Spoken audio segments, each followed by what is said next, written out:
My name's Wayne and welcome back to the channel. If you've been following along, you'll know that I've been working on the interior of my 1970 Cuda. It's needed some freshening up, and while I'm in there, I'm trying to make everything the best I can to make it more enjoyable as a car to drive, because I'm going to drive my car a lot. It's not a show car, it's something I'm going to use and enjoy. Now, one thing that I noticed was missing when I took the door panels off my doors is the moisture barrier was not there. So if you're not aware of that, there's actually a plastic film from the factory that would be between the door and the door panel, because your doors have lots of holes in them, and that's there just to keep moisture away from your door panel, and it's really a good idea to have it. But over time, they don't hold up, and if the car has ever been worked on and taken apart, most likely it's going to be missing. But with all the reproduction parts, you think, oh, that's an easy, I can just go and buy it. Well, these are not reproduced. So you really only have a couple options. And the first one is nothing. You can leave it off. But that's not really what you want to do. You really want to put something in between the door and the door panel to protect your door panels. And the second option is you can go to the hardware store and pick up some 6mm film and then attach it to the door with maybe some double-sided tape or some strip caulk and cut it all out and do that just for the moisture barrier.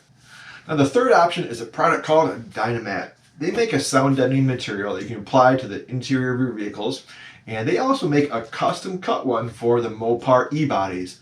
Now a few things that I really like about the Dynamat kit is one, it's obviously a sound deadener, and number two, it's also a moisture barrier. So you're getting both of those products really all in one. And the other thing I really like about it is this is all pre-cut for the doors. So this is going to save a lot of time and a lot of headache of trying to cut out something to make it fit. You know it's already laser cut perfect, and all you have to do is install it. And there'll be a link to the product in the description of the video, so you can click on that and go straight to the website. Now let's go out in the garage and take off the door panels and install the Dynamat.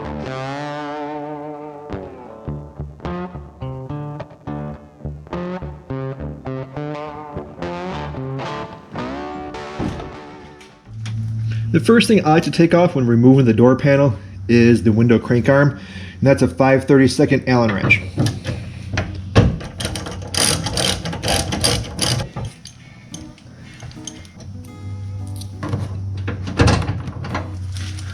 The next thing we're going to remove is the door lock, and that bolt is 3/8.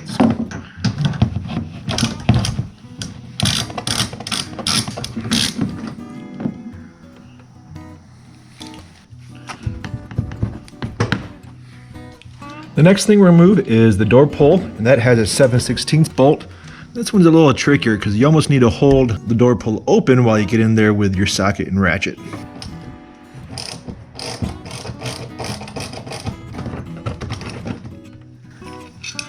There it is. Next is remove the little screws that hold on the door panels. There's 4 on the front and then 4 in the back.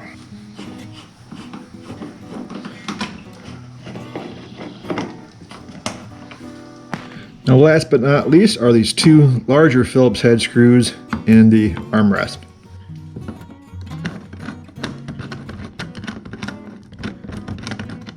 Now to remove the door panel, you have a few clips that hold the door panel into the door, and then there's a few hangers that are molded into the back of the door panel where it rests on the door itself.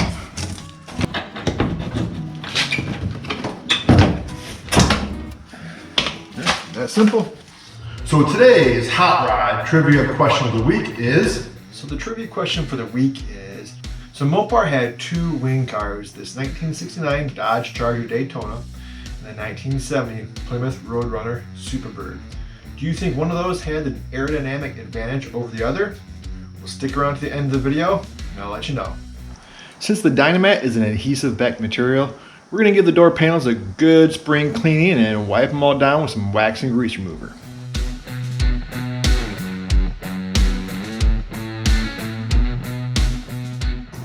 Now let's open up the boxes and take a look at the product. And one thing that's always important to me and really stands out is how well things are packaged. And these are packaged really well. I have two packages here. One is the Dynamat itself, and the other one is a roller, a tool, I believe, for the application. So let's take a look at those. All right, let's see what kind of goodies we have in here. Box number one.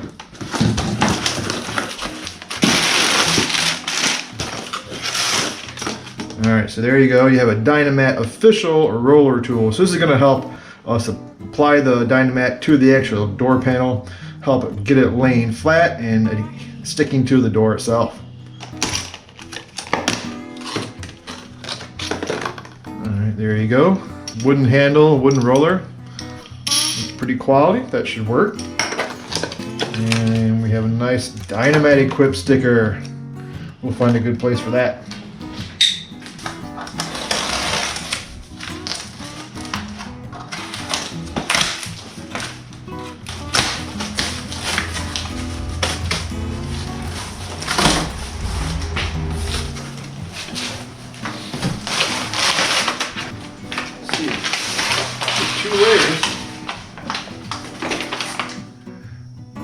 Here's a quick look at all the paperwork that comes with the kit.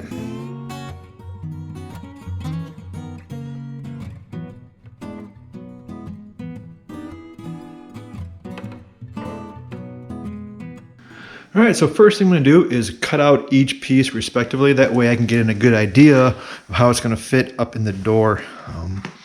So it actually comes with strips for the outer and inner door. So the outer door, as per the instructions, is going to have these two rectangular strips. And then the larger piece will be for the outer door structure. So I'm curious to see how I can get these on the inner door because there's a lot of bracing in the way, but we're going to trim these up so we can get a good idea of how they do fit in the door. So we have our three strips that go on the outer skin. So make sure you give that a good wipe down too with the wax and grease remover. You definitely want to do that. We want a good bond. So I definitely have room for one of these strips on the lower portion, not a problem, as well as way up high. But I've got two crash beams in the middle of the door, so I can't put it on the outer skin. But I think what I'll do is, and the crash beams are actually a little bit more narrow than one of these. So I think I might split one and put one of these on each of the crash beams and one above and then one below on the outer skin. And that should work. And the instructions show the longer one going all the way up top. So we're gonna have to be a little bit of a Gumby to get up in there, but shouldn't be a problem. Let's peel this off. Start with the lowest one first. And, I'm not gonna stick it yet. I just want to try to get it. Oh yeah, there's plenty of room in between all the cranks window supports. Oh yeah, no problem.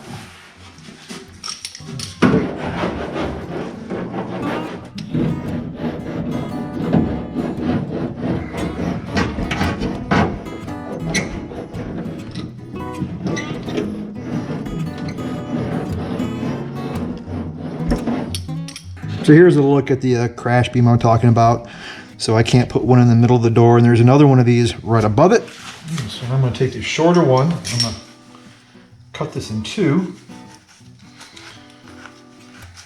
It's real easy to cut this material too, so that's nice. At first I thought it would be like, I mean it's dense, but it's a little bit rubbery, and with a good pair of heavy duty scissors you can cut through that no problem. Let's make sure this is going to fit lengthwise. Yeah, no problem, no problem. And it's also nice that a lot of this material is perforated right around, like, or pre-cut all the way right around the material, so you can peel off any of the excess backing real easy while you're test fitting.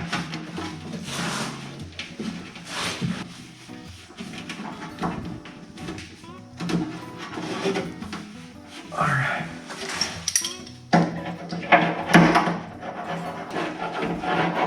So it's so nice working with this that it's pre-cut. Oh, if I just had a big sheet of it and had to take measure it all and when I needed it would take a lot more time. This, a really nice time saver. So, good job, Dynamat.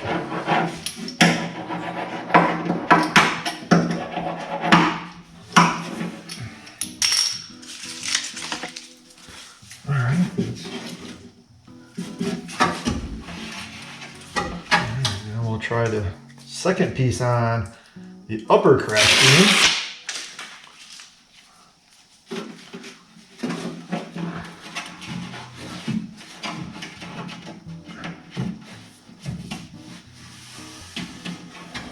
Oh yeah, perfect. And splitting that right down the middle is like the perfect width to fit on the crash beam, so I figure might as well put it somewhere if I can't get it on the middle of the outer door skin.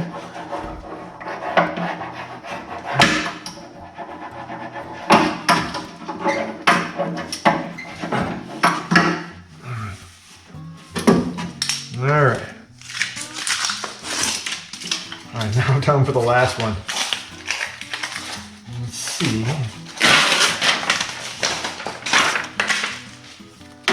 Okay.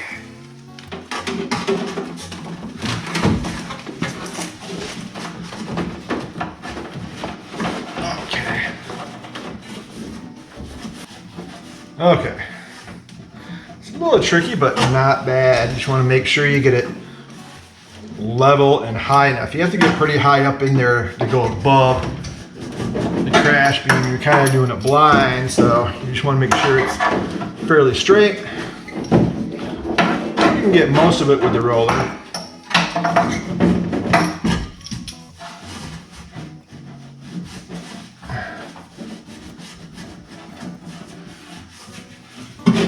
It was a little crooked on the lower crash beam, but it's fine. Just a more visual.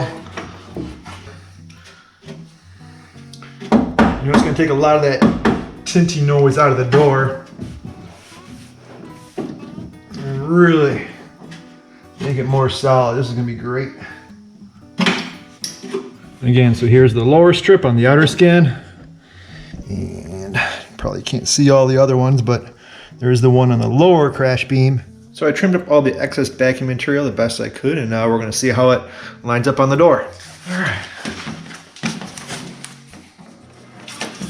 So it fits the door lock mechanism, the door pull, and it looks like the bottom tabs are lining up pretty good. One thing I'm noticing is that it looks like the window crank rectangle is a little high, so looks like we're gonna have to cut out a little square for that window crank. Not a big deal. Not a big deal at all. Other than that, it looks pretty good. Yeah, it looks pretty good. Okay. I'm gonna try to get an idea of where this is.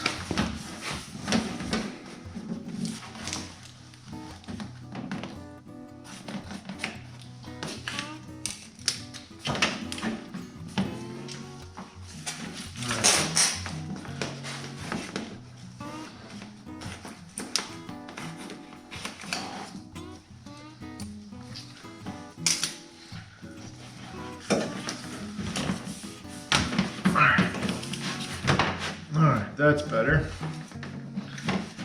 That's better. Okay. So it's looking a lot better now. The instructions say to start in the middle, work it out. And that's what we're going to do. So, alright. Alright, let's get this thing peeled off, I guess.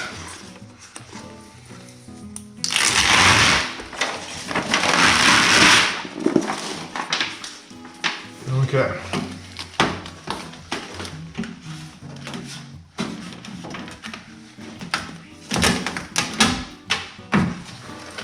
It's a little tricky.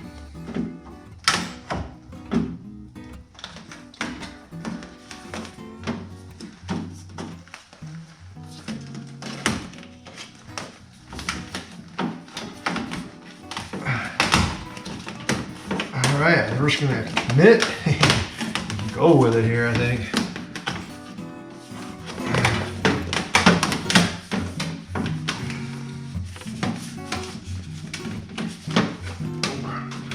It's definitely kind of rising up here.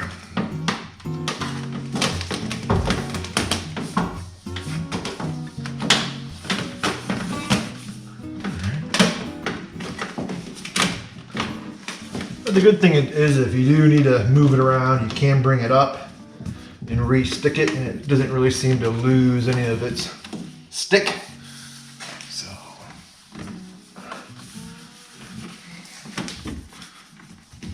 yeah, this is not bad. I wasn't too sure how difficult this was going to be, but I'm just trying to get it, making sure it's close to all my holes. Looks like it's a little high up here, but I don't think that's a big deal. It's not going to interfere with the door panel above. Wow, all right.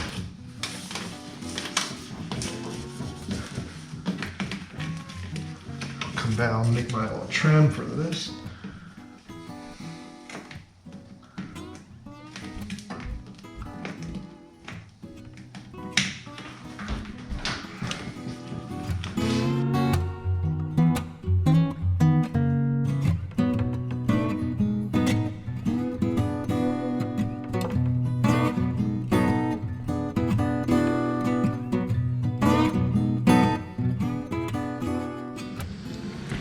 Well, it's all installed, and you know what? Man, it went so much easier than I expected.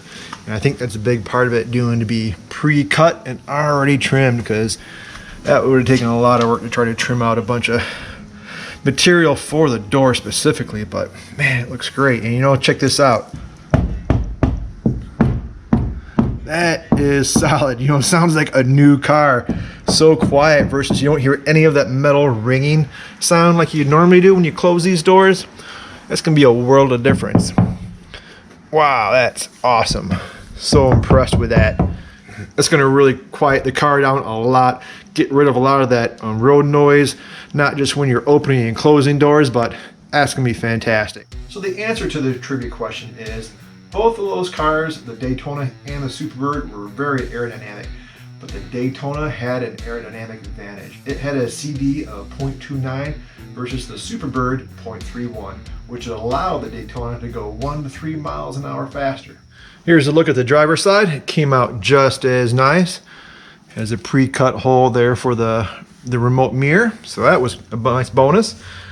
Had to trim out the little rectangle for the window crank, but no big deal. It fit great. You know, it was so nice installing this product that was already pre-cut. It went on no problem. Took all the guesswork out of installing it and saved myself a bunch of time. So if you ever thought about installing a sound deadener, definitely look at Dynamat. They have a lot of different options and kits for different makes and models, as well as different applications and locations of the vehicle. So thanks again for watching. Hopefully you enjoyed it. And if you did, please hit the like button. And don't forget to subscribe if you haven't. If you turn on the bell notification, you'll be notified each and every time I upload a new video. So thanks for watching, and I'll see you next time.